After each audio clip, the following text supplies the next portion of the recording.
Hello investors, नमस्कार। आप सभी का रिसर्च बाय ऋत्विक में एज यूजुअल स्वागत है।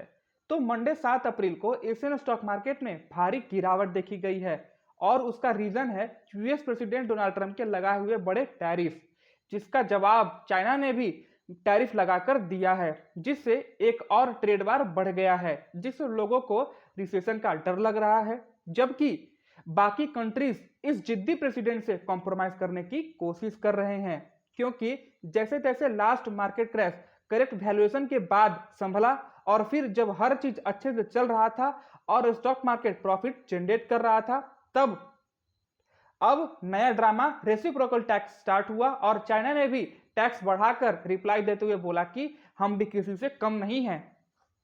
ये ब्लैक मंडे तब आया जब अमेरिकन प्रेसिडेंट ने अपने टैरिफ को डिफेंड किया और कहा कि बहुत सारे कंट्रीज डील करने के लिए मना कर रहे हैं, जिससे स्टॉक मार्केट में हलचल मचा हुआ है। और इस तरह के नए डिसीजन या अदर रीजन से स्टॉक मार्केट में कोई भी लॉस टेम्पोररी ही होता है, और जब सब चीज सही हो जाएगा और समझ में आ जाएगा तब स्टॉक मार्केट फिर से करेक्ट होकर ग्रीन में ग्रोथ करेगा। लेकिन इन्वेस्टर्स को संडे को यह भी होप टूट गया कि ट्रंप अपनी पॉलिसी पर दोबारा सोचेंगे, क्योंकि जब उन्होंने कहा कि वो किसी भी कंट्री के साथ डील नहीं करेंगे जब तक ट्रेड डेफिसिट सॉल्व नहीं हो जाता, तब उन्होंने ये भी मना किया कि वो जानबूझकर मार्केट सेल ऑफ करवा रहे हैं और इंसिस्ट किया कि वो मार्केट रिएक्शन को फोर्स नहीं कर सकते। कभी कभी किसी चीज को ठीक करने के लिए दवा लेनी पड़ती है। उन्होंने उस डिसरप्शन के बारे में कहा कि जिसने कंपनीज की वैल्यूएशन से ट्रिलियन ऑफ डॉलर साफ कर दिए हैं। अभी आपके मन में एक क्वेश्चन जरूर आ रहा होगा कि ये ब्लैक मंडे क्या है। तो ब्लैक मंडे एक ग्लोबल ड्रास्टिक और largely unexpected stock market crash था, जो मंडे 19 अक्टूबर 1987 को हुआ था और वर्ल्ड वाइड लॉसेस करीब 1.7 ट्रिलियन डॉलर एस्टिमेट किया गया था। इस क्रैश ने एक बड़े और लंबे इकोनॉमिक इनस्टेबिलिटी और यहां तक कि 1929 से लेकर 1939 तक चले ग्रेट डिप्रेशन को रिपीट होने का डर पैदा कर दिया था। वो यूएस हिस्ट्री का सबसे वर्स्ट इकोनॉमिक क्राइसिस और मॉडर्न हिस्ट्री का सबसे सर्व इकोनॉमिक डाउनटर्न था।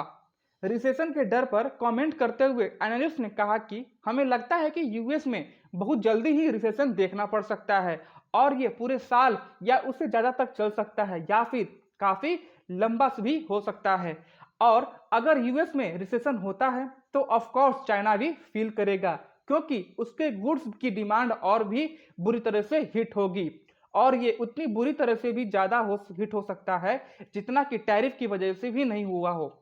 क्योंकि टैरिफ के फाइट की वजह से इन्वेस्टर्स और इंडस्ट्रीज का इंप्रेशन ठीक नहीं रहेगा और इंडस्ट्रीज इस फाइट की वजह से चाइना से अपना डिपेंडेंसी कम करने की कोशिश करेंगे, जैसे हमने गोल्ड के स्टोरेज इंक्रीज से रिलेटेड पिछले वीडियो में डिस्कस किया था। मंडे को इन्वेस्टर के लगभग 16 लाख करोड़ रुपए कुछ ही घंटों में डूब गए, क्योंकि सेंसेक्स लगभग 2200 पॉइंट से गिरकर 73,137 पर पहुंच गया, जबकि निफ्टी लगभग 740 पॉइंट से टूटकर 22,161 पर आ गया। यह मार्च 2020 के बाद सबसे वर्स्ट ओपनिंग थी, जब कोविड-19 पैंडेमिक अपने पीक पर था।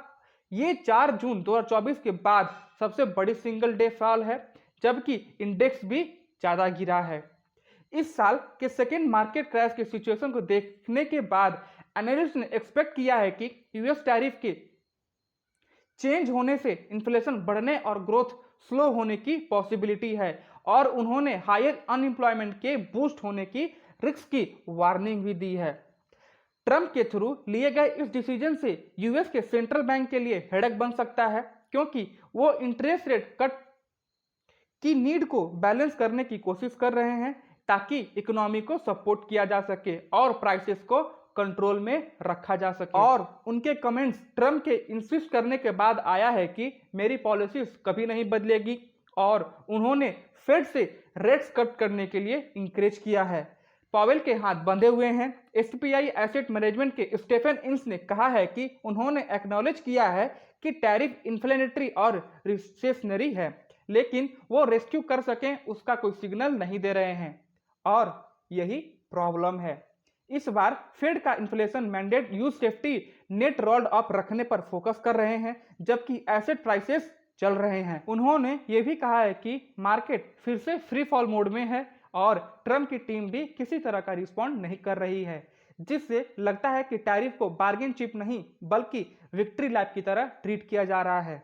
मार्केट एनालिस्ट का कहना है कि ट्रेडर्स नर्वसली दो सबसे बड़ी इकोनॉमीज को टैरिफ पर आमने सामने डटे हुए देख रहे हैं और डर है कि दोनों को एक लंबी इकोनॉमिक फाइट से नॉकआउट मार्केट क्रैश मिल सकता है। ना तो यूएस और ना ही चाइना एक दूसरे पर नए टैरिफ लगाने से पीछे हट रहे हैं और इस बढ़ते इन्वायरमेंट में ये सरप्राइजिंग नहीं है कि रिस्क एसेट को क्रैश की तरह अवॉइड किया जा रहा है। आगे बढ़ने से पहले आप सभी इन्वेस्टर्स के लिए एक इंपॉर्टेंट अनाउंसमेंट है। अगर आप इन्वेस्टर्स को लग रहा है कि आप जो स्टॉक्स बाय कर रहे हैं और वो स्टॉक्स अच्छा प्रॉफिट जनरेट नहीं कर पा रहा है, तो इस प्रॉब्लम का सॉल्यूशन लेकर आया है आपका होस्ट ऋत्विक, जहां SEBI registered research analyst guidance में आप ट्रेडिंग करके अच्छा प्रॉफिट एक्सपेक्ट कर सकते हैं। तो आप हमारे ईमेल आईडी पर अपना कॉन्टैक्ट डिटेल सेंड करिए, उसके बाद हम आपको रीच आउट कर लेंगे और आपके सारे प्रॉब्लम का सॉल्यूशन प्रोवाइड करेंगे। तो जल्दी से हमारे ईमेल आईडी पर अपना कॉन्टैक्ट डिटेल सेंड करिए और SEBI registered research analyst guidance में ट्रेडिंग करिए। अगर आपको ये न्यूज़ इंफॉर्मेटिव लगी हो तो हमारे चैनल को सब्सक्राइब, वीडियो को लाइक शेयर जरूर करें and keep watching research by Ritwik.